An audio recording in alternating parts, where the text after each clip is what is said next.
Hello all, and welcome to Texas, the series where we review and comment on each installment in the Texas Chainsaw Massacre saga, even the really bad ones. On tonight's episode, we take on the Texas Chainsaw Massacre, the beginning. The plot of this? Well, that's the first con of many. This is a prequel, created to explain why the Campbells kill and eat people, to reveal the mystery that we've wondered for years. This entire series has been built on not knowing what's going on having to put together the pieces for ourselves and fill in the blanks. It's all been one unclear mystery, and that was the most fascinating part about it. The series always gave tons of faith to the viewer, and always said, hey, you figure out what's going on. We don't have the time to tell you. This one tells you. And that in itself is kind of a slap in the face of the series. This entire thing is built on a mystery, and this one just decides to throw it all out there. Good going, guys. But I would be able to deal with that if the explanation was well handled, which it's not. So what's the actual explanation for why these cannibals kill people? What have we been waiting for years to find out? Well, apparently they all worked at a slaughterhouse that went out of business and ended up in a dead town with no one in it. So they said, we're all fired, we're all out of work, so now we've got to kill people and eat people to survive, or else we'll starve to death. But here's the rub. They're out in the countryside. They're surrounded by wildlife. There's a car that hits a cow in the movie. There's pigs all over the place. And they're right by a slaughterhouse that just closed down. They could just rob all the meat out of it and throw that stuff into freezers and probably live on it for at least a year. In the meantime, they could grab plenty of wildlife. They are in no way, shape, or form anywhere close to starving to death. No way, no shape. But they just keep stating over and over, we have to kill people so we can eat and live or else we'll starve. We'll have to kill people so we can eat or live or else we'll starve. And they state this like 50 times, as if they're trying to brainwash the viewer into forgetting the obvious plot holes. Did the writer of this script just not think through the plot for more than 5 minutes? Seriously. And if we're to believe that they're just using this as an excuse to kill people, and they really just want to deep down inside, well, that would make sense for one or two of them, but none of them speak up or point out how silly it is. They all just blindly go along with it. They go along with it so easily and so quickly. They're eating people within the first 10 minutes, by the way. They go along with it so easy and so quickly that you have to assume that they've been doing this for years. Like they've been killing people for years and they're just used to it because they just act like they're used to it. And if they've been killing people for years, how is this even a prequel? Not only that, it screws up on little plot details here and there. In the remake, it stated about midway through that Leatherface looked the way he did because he had a flesh-eating bacteria when he was young. This one says he was born that way. It says that within the first 4 minutes. Within the first 4 minutes, it forgets its own continuity and it's a prequel trying to explain everything. How do you even do that? Not only that, this is supposed to be a prequel. This is supposed to be a prequel. And the plot is a bunch of in their 20s people get lost on the country road, end up at the Campbell house, are forced to have a meal with them, and the main woman lead screams her head off a lot. It's a remake of the original. It's a remake of the original pretending to be a prequel.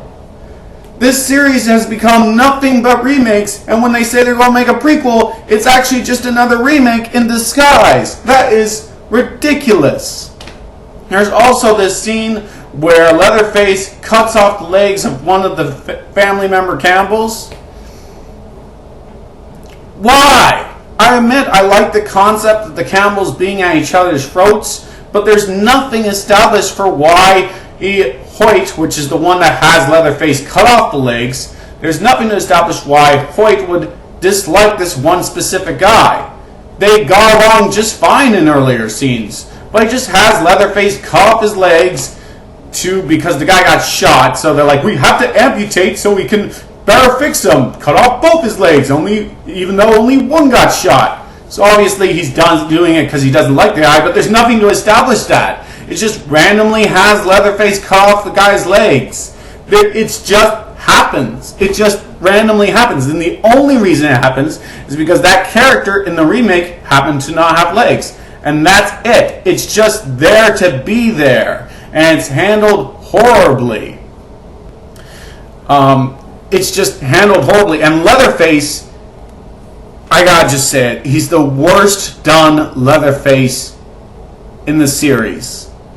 I've stated throughout my reviews that I like Leatherface when he's a questionable character, when you understand that he's been a bit misled and he doesn't have a proper concept of what he's actually doing. This Leatherface worked a 9-to-5 job, got a pay stub every week, and probably joined a workers' union.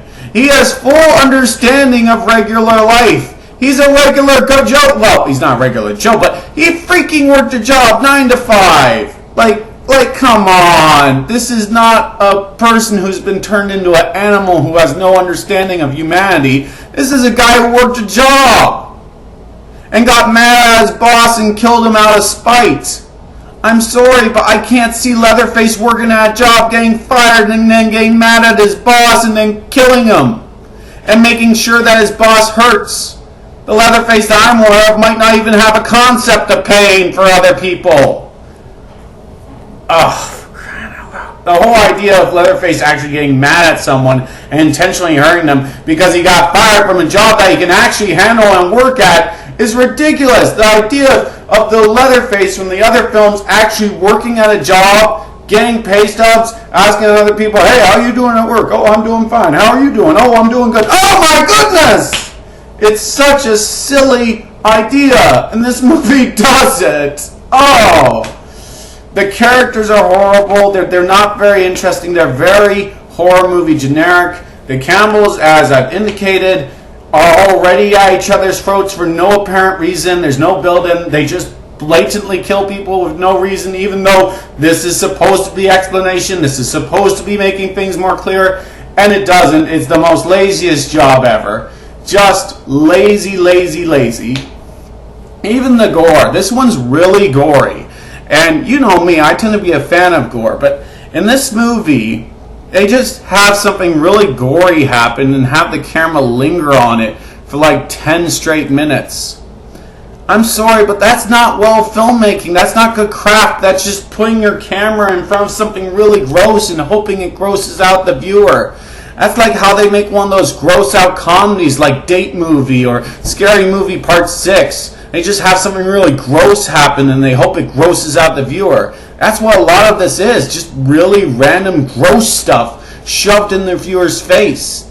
Yeah, it's a lot of gore, but it's not really well handled. The camera's just stuck in front of it and it just stands there. And this series isn't even known for gore, so it's kind of out of place. Sure, I'm a gore fan, but I expect something with a bit more craft than this. And I don't know. There's just so many parts that are just randomly done and just don't fit at all. And the explanation for why the Campbells are Campbells is atrociously silly and blatantly not thought out at all.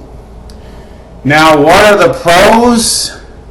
The score is good. It's a bit generic, but it's a good score. I do like the score. The makeup, I'm not going to say the makeup is good because it's a step down from the remake. I've seen how good the makeup can get, and this one's a step down. I suppose since this brought back some of the old actors at the Campbells, you would have to say the acting is good, but you can't act that well with a script this bad. You just can't. This movie is pretty much what anyone who hasn't seen the series and hates it because of what they think it is, this series is pretty much that. It's what the haters think the series is. is what people who've never seen a Texas Chainsaw Massacre series and thinks it sounds horrible, it's what they think it is. Random, horribly done violence with no plot, no interesting ideas, no story, just badly done gore that is not even interesting, with just scenes that don't fit, like, once again, having the characters' legs randomly cut off for no apparent reason, having the cannibals eat people with the silliest explanation ever, and not only that, I expect the cannibals to be evil, but everybody in this movie seems like a bit of a scumbag. There's no real good characters. Even the hero characters they don't really seem like very good people, especially compared to the heroes from the remake. They seem a lot more just not as nice or interesting. As I mentioned, they're very horror generic. So really the only good thing about this is the score, and I guess you could argue the gore, but there's way better gory movies out there, way better gory movies. So I give this movie a 3 out of 10, and I would say just skip it. Just skip it. It actually hurts the series. And I am so shocked that I actually was able to bring myself to watch it all over again. We're almost done. There's only one more to go. Texas Chainsaw 3D. That's what we're taking on next time. So join me for the final installment of Welcome to Texas. By golly, let's hope that one was better than this one.